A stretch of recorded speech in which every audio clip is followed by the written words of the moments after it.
بسم اللہ الرحمن الرحیم، السلام علیکم ورحمۃ اللہ۔ وعلیکم السلام۔ ڈاکٹر صاحب، آج سیدنا عثمان رضی اللہ تعالیٰ عنہ کے فہم قرآن کے لیے ہم نے چند آثار اور روایات کو چنا ہے، اور اس پہ گفتگو کر کے ہمیں اندازہ ہوگا کہ سیدنا عثمان کے ہاں فہم قرآن کے کیا زاویے ہیں اور کس طرح وہ قرآن مجید کی آیات کو سمجھتے ہیں۔ سب سے پہلے ایک اثر ہے جس میں سیدنا عثمان قرآن مجید کی آیت کی اس ٹکڑے اللہ بلسان قومی ہی کی وضاحت کرتے ہوئے کہتے ہیں کہ نزل القرآن بلسانی قریشن، تو یہ قومی ہی سے انہوں نے اس کی وضاحت فرمائی کہ یہ بلسانی قریشن ہے۔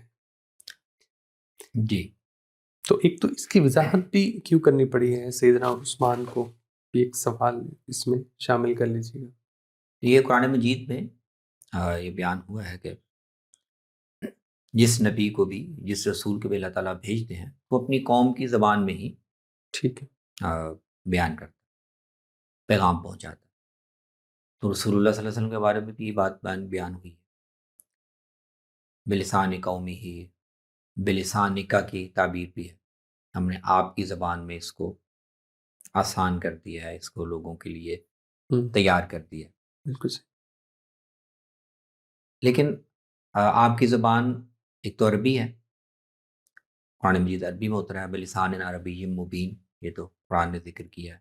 جی جی، لیکن عربی زبان کے تو اس وقت نزول قرآن کے وقت تو بہت سے لہجے تھے جو جزیرہ عرب میں بالکل ٹھیک، مروج تھے۔ بالکل صحیح، عرب قبائل بڑی بڑی تقسیمات میں منقسم تھے، صحیح، عدنانی اور قحطانی تھے، پھر بالکل ٹھیک، عدنانیوں میں مضر اور ربیہ تھے، قحطانیوں میں اور دو تین بڑے، ان کا علاقہ بھی مختلف تھا، ٹھیک، اور زبان میں بھی بہت کافی فرق تھا۔ ٹھیک ہے، جو حجاز اور اس طرف آباد تھے تو ان کے قرب کی وجہ سے ان کے لہجوں کا فرق کم تھا، لیکن یمن میں جو ہمیر وغیرہ کے اور کہلان کے قبائل تھے اچھا، ان کے لہجوں میں اور شمالی عرب کے لہجوں میں کافی فرق تھا۔ ٹھیک ٹھیک ٹھیک، بالکل صحیح، بالکل صحیح، تو قرآن مجید جو ہے وہ کیونکہ نبی صلی اللہ علیہ وسلم پر اتارا گیا، اور آپ کا پہلا مخاطب براہ راست جو اتمام حجت ہے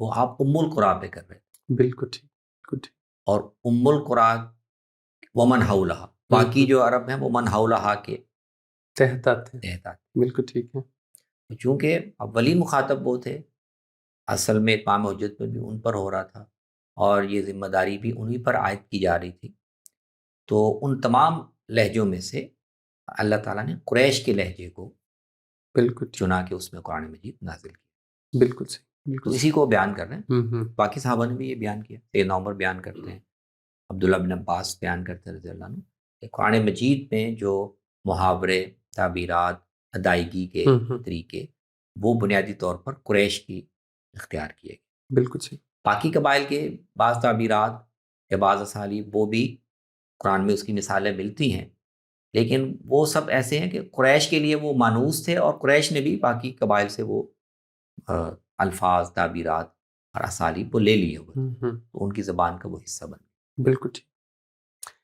ایک اثر میں ایک راوی ہیں، وہ کہتے ہیں کہ ہم سیدنا عثمان رضی اللہ تعالیٰ عنہ کے پاس بیٹھے ہوئے تھے کہ اتنی دیر میں مؤذن آیا، اور سیدنا عثمان نے پانی منگوایا اور پھر وضو کیا، اور کہا کہ میں نے نبی صلی اللہ علیہ وسلم کو ایسے ہی وضو کرتے دیکھا ہے، اور پھر فرمایا کہ جو اس طرح وضو کرے گا، اور پھر اس نے ظہر کی نماز پڑھی تو صبح اور ظہر کے درمیان اس کی ساری خطائیں معاف ہو جائیں گی۔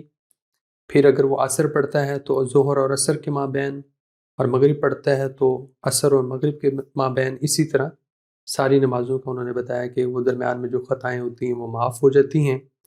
اور آخر میں انہوں نے کہا کہ وہ ہن الحسنات یذہبن السیئات، یہ جو قرآن مجید کہتا ہے کہ ان الحسنات یذہبن السیئات، تو یہ ہیں اس سے مراد۔ اس سے مراد یہ یعنی صحابہ میں، بڑے صحابہ میں ایک عمومی رجحان آپ کو دکھائی دیتا ہے، عبداللہ بن مسعود کے ہاں، سیدنا ابو ہریرہ کے ہاں، دوسرے صحابہ کے ہاں، کہ وہ احادیث جب بیان کرتے تھے تو ان کا ماخذ مضمون کے لحاظ سے یا اصول کے لحاظ سے قرآن مجید میں کہاں ہے تو وہ اس کی طرف بھی اشارہ کرتے، وہ بھی بالکل بیان صحیح، کرتے تھے۔ بالکل صحیح، بالکل صحیح، کہ نبی صلی اللہ علیہ وسلم نے جو بات بتائی ہے یا یہ جو تفصیل بیان فرمائی ہے اس کا بنیادی اصول قرآن یہاں میں سے لیا گیا مذکور ہے، ہے. بالکل ٹھیک تو یہ اسی نوعیت کی ایک مثال ہے کہ اصل میں قرآن نے ایک اصول بتا دیے ٹھیک ہے کہ گناہوں کی مغفرت کے ظاہر ہے اس سے مراد صغیرہ گناہ ہے. ٹھیک ہے جو کبائر ہیں ان کے تو قرآن نے شرط بیان کیا کہ وہ باقاعدہ توبہ سے اور استغفار سے اور جو بھی ان کے دنیاوی معاملات ہیں احکام ہیں اس کی ادائیگی سے معاف ہوں گے.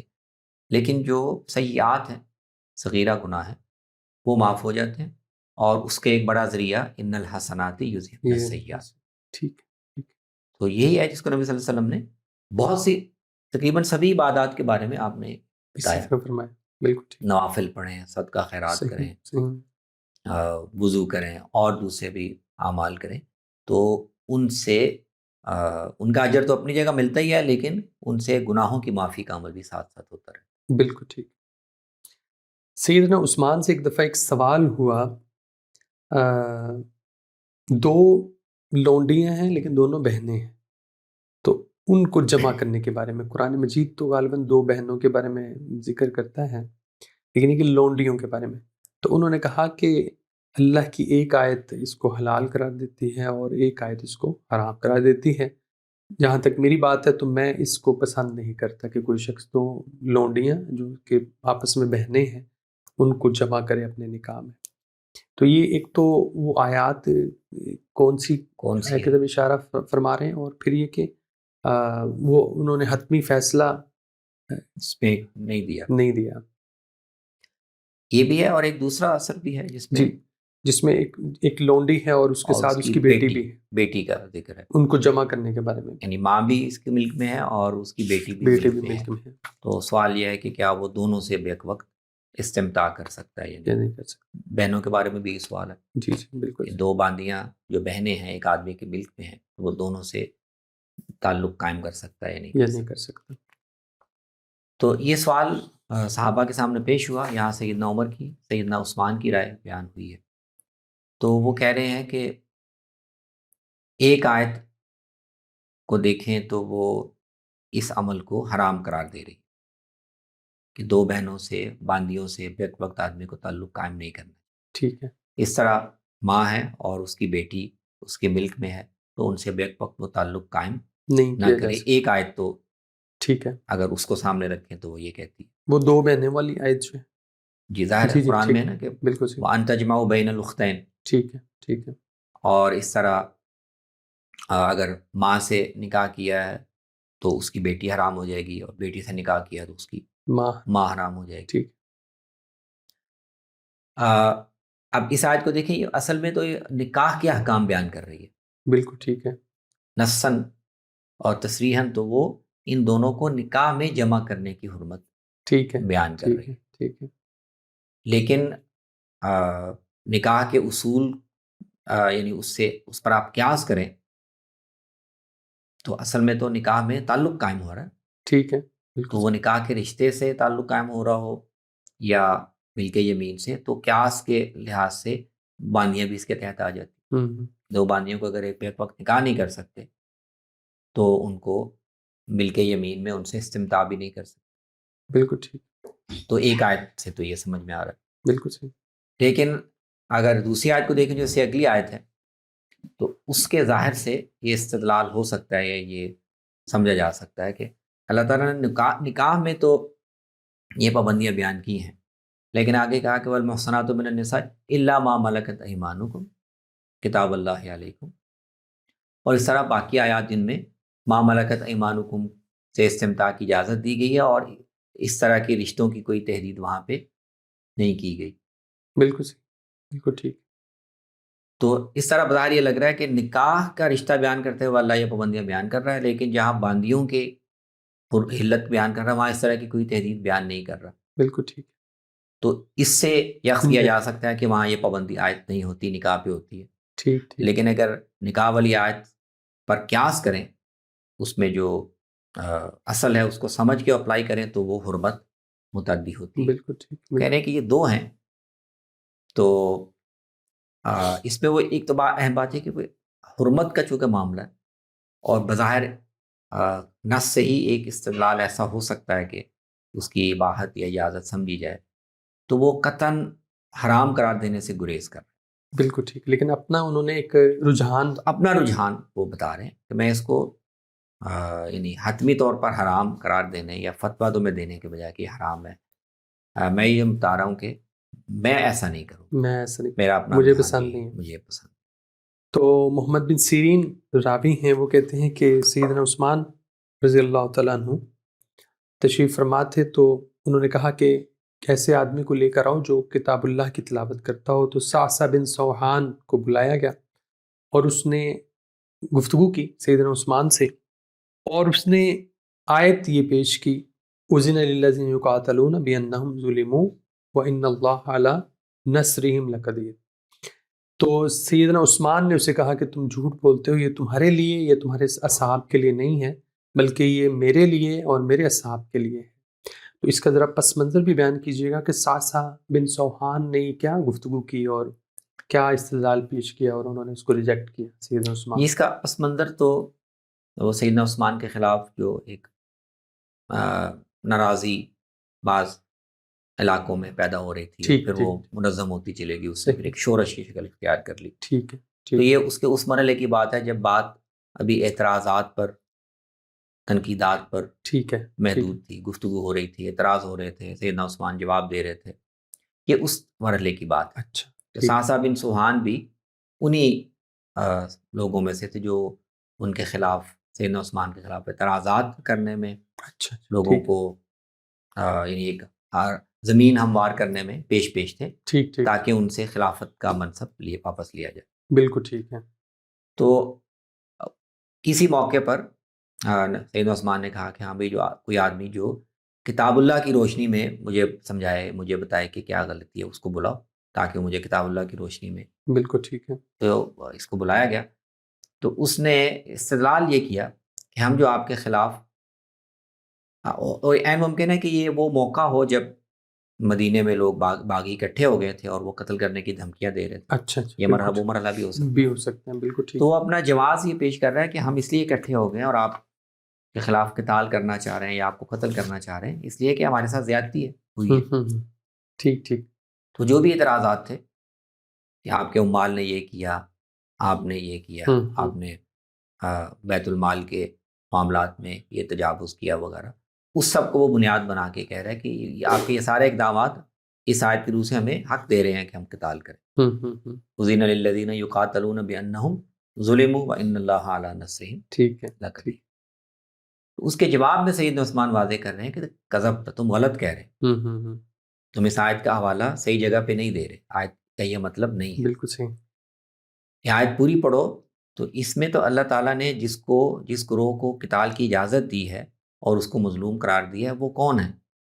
وہ مکے کے مہاجرین ہیں۔ پوری آیت آگے پڑھو، اللہ تعالیٰ بیان کر رہے ہیں کہ یہاں کون سے مظلوم ہیں جن کی بات ہو رہی ہے۔ الذین مکناہم فی الارض الذین اخرجوا من دیارہم بغیر حق، بالکل ٹھیک ہے، الذین مکناہم فی الارض اقاموا الصلاۃ وآتوا الزکاۃ۔ تو یہ وہ گروہ ہیں جن کو مکے سے نکالا گیا اور ان کو اللہ نے حق دیا ہے کہ وہ قتال کریں، اور ان سے اللہ نے وعدہ کیا ہے کہ ان کو زمین میں اقتدار دے گا اور وہ پھر زمین میں دین کو قائم کریں گے۔ بالکل ٹھیک، بالکل صحیح، تو وہ کہتے ہیں کہ یہ آیت تمہارے لیے نہیں ہے، یہ تو اللہ نے ہمارے بارے میں اتاری۔ ہم وہ لوگ، ہم وہ مہاجرین ہیں صحیح جنہوں نے صحیح، جہاد کیا، پھر بالکل جنہیں اللہ نے ہمیں اقتدار دیا اور اللہ نے ہمیں یہ ذمہ داری سونپی کہ ہم دین بالکل کی صحیح، تنفیذ کریں۔ بالکل ٹھیک۔ اسی طرح ایک اثر میں سیدنا عثمان ایک اور آیت کی وضاحت، جس پہ کوئی بحث ہے، اس کی وضاحت کرتے ہوئے اس میں سے جو کہتے ہیں کہ اس میں جو لفظ سابق ہے وہ اہل الجہاد ہیں، مقتصد جو ہیں وہ اہل حضر ہیں، اور اس میں جو ظالموں کا ذکر ہو رہا ہے وہ اہل بدو ہیں۔ تو یہ ذرا آیت بھی وضاحت فرما دیجیے گا اور ذرا پس منظر بھی بتائیے گا کہ کس پس منظر میں یہ سوال ان کے سامنے آیا ہے۔ وہ آیت تو سورہ فاطر میں ہے جس میں اللہ تعالیٰ نے بتایا، یہ فرمایا کہ یہ کتاب جو ہم نے اس امت کو عطا کی ہے پچھلی امتوں کے بعد، ثم اورثنا الکتاب الذین اصطفینا من عبادنا۔ ٹھیک ہے، ٹھیک ہے، اہل کتاب نے جب اس کے معاملے میں انحراف کا اور ناشکری کا رویہ اختیار کیا، تو اس کے بعد اب ہم نے کتاب دینے کے لیے، شریعت دینے کے لیے ایک اور گروہ کا انتخاب کیا۔ ٹھیک ہے، تو یہ جن کو ہم کتاب دے رہے ہیں ان کو بھی ہم نے چنا ہے، جیسے پہلوں کو چنا تھا۔ جی جی بالکل ٹھیک، لیکن جن کو ہم یہ کتاب دے رہے ہیں اور جن کو ہم نے چنا ہے، وہ سارے کے سارے ایک درجے کے لوگ نہیں ہیں۔ ٹھیک ہے، بالکل صحیح، تو اس میں اللہ نے 3 درجے بیان کیے ہیں۔ اچھا، ٹھیک ہے، ٹھیک، فَمِنْهُمْ ظَالِمٌ لِنَفْسِهِ، ٹھیک ہے، ان میں لوگ ایسے بھی ہوں گے جو مومن ہوں گے، کتاب کے وارث ہوں گے، لیکن گناہ گار بھی ہوں گے، ٹھیک ہے، ان کی عملی زندگی اتنی معیاری نہیں ہوگی۔ نہیں ہوگی، ٹھیک ہے، وَمِنْهُمْ مُقْتَصِدٌ، اچھا، کچھ ایسے بھی ہوں گے کہ جن کی زندگی مجموعی طور پر ٹھیک ہے، وہ اعتدال کا شکار ہے، لیکن ان سے اور گناہ غلطیاں یہ بھی سرزد ہوتی۔ ہوتی رہیں گی، ٹھیک، اور ایک گروہ ہے وَمِنْهُمْ سَابِقٌ بِالْخَيْرَاتِ بِإِذْنِ اللَّهِ، بالکل ٹھیک، نیکیوں میں آگے کہ جو بڑھ، ایک معیاری زندگی ہوگی، جو بالکل نیکیوں میں آگے بڑھنے والے ہوں گے۔ ٹھیک ہے، تو یہ 3 درجے اس کتاب کے وارثوں میں اللہ نے قرآن میں بیان کر دیں، ذکر کر دی۔ اچھا اس کی وضاحت آپ، تو سیدنا عثمان اصل میں ان کی وضاحت کر رہے ہیں کہ اگر ان کا مصداق دیکھنا چاہو بالکل ٹھیک، تو بالکل اس ٹھیک، وقت ہمارے جو مسلمانوں کی پوری جماعت ہے، تو اس میں کون کون سے لوگ جو ہیں وہ کس کس کا مصداق بنتے ہیں۔ ہمارے کہ اب اس وقت دیکھو مسلمانوں کے اقتدار قائم ہو گیا، تو اب ایک گروہ ہم میں سے وہ ہے جو اپنے جان مال لے کر وہ سرحدوں پر پہنچا ہوا ہے، ہوں، وہ جہاد میں مصروف ہے، ٹھیک ہے، وہ اپنی جانیں بھی پیش کر رہا ہے، مسلمانوں کا تحفظ بھی کر رہا ہے، مال بھی خرچ کر رہا ہے۔ تو سب سے برتر گروہ تو یہ ہے، تو یہ ہے، بالکل یہ سابقون بالخیرات۔ بالکل ٹھیک، پھر ایک گروہ وہ ہے جو جہاد پہ نہیں جا رہا، لیکن وہ مسلمانوں کے جو ایسے مراکز ہیں جہاں دین، اس کے رسوم، اس کے شاعر، ان پر عمل ہو رہا ہے، علماء ہیں، دین سیکھنے سکھانے کا عمل ہو رہا ہے، مجموعی طور پر دینی زندگی اور اس کے بالکل آداب ٹھیک، وہ قائم ہیں، تو یہ شہروں میں ہیں۔ ٹھیک ہو تو گیا، بڑے مراکز ہیں، شام ہے، مکہ ہے، مدینہ ہے، ہوں، تو یہاں مجموعی طور پر ایک ایسا ماحول ہے کہ لوگ دینی احکام پہ عمل بھی کر رہے ہیں، سیکھ بھی رہے ہیں، تعلیم و تبلیغ کا بھی ایک ماحول ہے۔ بالکل ٹھیک ہے، تو یہاں جو لوگ ہیں وہ مجموعی طور پر ان کی دینی زندگی بہتر ہے، بہتر ہے، لیکن ظاہر ہے غلطیاں کوتاہیاں وہ بھی سرزد ہو رہی ہیں۔ لیکن بہت سے لوگ ہیں جنہوں نے اپنے جو بدوی علاقے ہیں، دیہات ہیں، صحرا ہیں، انہوں نے وہیں رہنے کو ترجیح دی ہے، اور اس ماحول سے نکلنے کے لیے وہ تیار نہیں ہوئے۔ اب ظاہر ہے وہاں ان کے لیے نہ دین پر عمل کا اور اس کے ماحول احکام مل پر عمل کرنے کا اتنے مواقع ہیں، نہ سیکھنے سکھانے کا اتنا ماحول ہے کہ وہ اس پہ سیکھ سکیں۔ بالکل ٹھیک ہے، بالکل اور ظاہر ہے جب یہ نہیں ہے تو ان کی جو عملی زندگی ہے اس میں جس طرح کی تزکیہ، اصلاح، تربیت ہونی چاہیے وہ بھی نہیں ہو سکی، اور وہ اپنے اسی سابقہ ڈگر پہ ایمان لے آئے ہیں، بالکل ٹھیک، دین کے بڑے بڑے احکام پہ عمل بھی کر رہے ہوں گے، لیکن مجموعی طور پر ان کا طرز زندگی وہی ہے۔ بالکل تو ٹھیک، اگر تم ظالم لنفسی کا مصداق سمجھنا چاہو تو ہمارے اہل البدر۔ میں کو دیکھ سکتے ہیں۔ ایک موقع پہ راوی کہتے ہیں میں نے سیدنا عثمان بن عفان رضی اللہ تعالیٰ عنہ کو یہ خطبہ دیتے ہوئے، تقریر کرتے ہوئے سنا، وہ یہ آیت پڑھ رہے تھے وَجَاءَتْ كُلُّ نَفْسٍ مَعَهَا سَائِقٌ وَشَهِيدٌ۔ اب وہ سائق کہتے ہیں، السائق يسوقها إلى أمر الله والشهيد يشهد عليها بما عمل۔ تو یہ گویا دونوں لفظوں کی سیدنا عثمان وضاحت فرما رہے ہیں۔ یہ سورہ قاف میں نا قیامت کے دن آدمی کو جب اللہ کی بارگاہ میں پیش کیا جائے گا تو اس کا ذکر ہے کہ 2 فرشتے اس کے ساتھ ہوں گے، ایک سائق ہوگا اور ایک شہید ہوگا۔ تو وہ اس کی وضاحت کر رہے ہیں کہ سائق وہ فرشتہ ہوگا جو ایک طرح سے اس کو مجرم کو پکڑ کے لانے والا ہے، اور شہید وہ ہوگا جس کے پاس اس کے اعمال کا دفتر ہوگا، حساب کتاب ہوگا، اور جب اس کو پیش کیا جائے گا تو وہ اس کے رجسٹر سے اس کے اعمال پڑھ کے سنائے گا۔ تو وہ اس کی آیت کے مصداق کی مختصر وضاحت کر۔ ایک دو سوال میں ایڈ کرنا چاہتا ہوں، میں چاہتا ہوں کہ آپ اس کی وضاحت فرمائیں۔ ایک تو میرا ایک تاثر سا بن رہا ہے جو ہم نے سیدنا صدیق اکبر، پھر سیدنا عمر، پھر سیدنا عثمان رضی اللہ تعالیٰ عنہ کی آثار کو جمع کیا ہے اور چنیدہ آثار کو دیکھا ہے فہم قرآن کے حوالے سے، تو ان میں ریپیٹیشن مجھے کم لگ رہی ہے۔ سیدنا ابو بکر کے سامنے کچھ اور چیزیں ہیں، سیدنا عمر کے سامنے کچھ چیزیں میچ بھی کرتی ہوں گی لیکن بہت کم ہے۔ تو یہ جو ریپیٹیشن نہ ہونا ہے اس کی کیا وجہ آپ سمجھتے ہیں؟ کیا یہ ان کے کیے ہوئے فیصلے پہ مطمئن ہے کہ انہوں نے جو واضح قرآن کو کر دیا ہے تو اب ضرورت، یہ تاثر میرا ٹھیک ہے؟ نہیں، آپ دیکھیں نا، ویسے ہی پہلے جو تینوں خلفاء ہیں ان سے قرآن مجید کے متعلق پوچھے جانے والے سوالات یا ان کے سامنے جو آیات قابل توضیح ہیں وہ ویسے بھی محدود ہے. ٹھیک ہے، ٹھیک ہے، بہت زیادہ مثال سیدنا ابوبکر سے 5-7 ہوں گی، سیدنا عمر سے کچھ 12-15 ہوں گی، سیدنا ٹھیک ہے، عثمان سے بھی اتنی اچھا، نہیں ہے، ٹھیک ہے، سیدنا علی سے نسبتاً زیادہ ہے، زیادہ ہے. بالکل ٹھیک ہے، اور صحابہ میں آپ دیکھیں تو پھر عبداللہ ابن مسعود اور عبداللہ بن عباس سے سب سے زیادہ. بالکل ٹھیک، تو ایک تو بڑی وجہ یہ ہے کہ اس کا تعلق اگر آپ کریں نا کہ رسول اللہ صلی اللہ علیہ وسلم کے دور میں جو سوالات پوچھے گئے رسول اللہ صلی اللہ علیہ وسلم سے، یہ جن آیتوں کی وضاحت کی ضرورت محسوس ہوئی وہ بہت ہی تھوڑی ہے. بالکل ٹھیک ہے، بالکل صحیح، تو ایک تو یعنی یہ جو ماحول کا فرق ہے، اور آ، مخاطبین کو یا پوچھنے والوں کو کیا چیزیں پوچھنے کی ضرورت ہے، ہوں، ایک تو بہت اہم. ٹھیک ہے، رسول اللہ صلی اللہ علیہ وسلم کے زمانے میں اتنے زیادہ پوچھنے کی ضرورت نہیں ہے، ٹھیک ہے، سامنے قرآن نازل ہو رہا ہے، پس منظر لوگوں کے علم میں ہے، تو تھوڑے ہی سوالات پیدا ہو رہے ہیں. ٹھیک ہے، ٹھیک ہے، پہلے جو تینوں خلفاء ہیں یہ مدینے میں ہیں اور ارد گرد بڑے صحابہ ہیں بالکل ٹھیک، بالکل یا صحیح، بڑے صغار صحابہ ہیں ٹھیک ہے، یا تابعین ہیں. ہوں، تو ایسے سوالات جو ان حاضرین کو پوچھنے کی ضرورت ہو یا یہاں ان کی وضاحت کی ضرورت ہو، وہ ایسا ہے نہیں. ٹھیک ہے، سیدنا علی چلے گئے ہیں کوفہ میں، اور وہ ہم نے دیکھا کہ وہاں پر وہ روایات کے بارے میں بھی لوگوں سے کہہ رہے ہیں کہ مجھ سے پوچھو، ہوں، اور اس طرح وہاں جا کر ان کو کئی آیات کے بارے میں آگے دیکھیں گے کہ لگ رہا ہے کہ لوگ یا تو ان کا مطلب غلط سمجھ رہے ہیں یا غلط بیان کر رہے ہیں، تو وہاں پر وہ خود ان کو انکریج کر رہے ہیں کہ مجھ سے پوچھ لو تاکہ غلط بالکل انٹرپریشن کر ٹھیک، کے گمراہی میں نہ پڑو. بالکل تو صحیح، بڑی وجہ تو یہ ہے بالکل ٹھیک، کہ ان لوگوں کو اس کی ضرورت نہیں پیش آ رہی. اور عبداللہ بن عباس جو ہے وہ پھر ظاہر ہے ان کا زمانہ بھی کافی بعد تک ہے، ان کے سامنے جو لوگ ہیں وہ بھی نئے لوگ ہیں، نئے لوگ ہیں، بالکل صحیح، اور وہ باقاعدہ قرآن کی تفسیر اور سیکھنے سکھانے کو اپنا موضوع بھی بنا رہے ہیں. بالکل تو ٹھیک، ان کے سامنے پھر سوالات بہت زیادہ زیادہ. آتے ہیں، بالکل صحیح، بڑی خوبصورت وضاحت کی. سیدنا عثمان غنی رضی اللہ تعالیٰ عنہ کی چند آثار کا مطالعہ کیا جس میں ہم نے دیکھا ان کا فہم قرآن کس طرح ہمارے سامنے آتا ہے.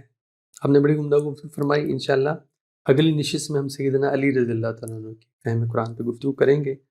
آپ کے آمد کا بہت شکریہ. السلام علیکم. وعلیکم السلام.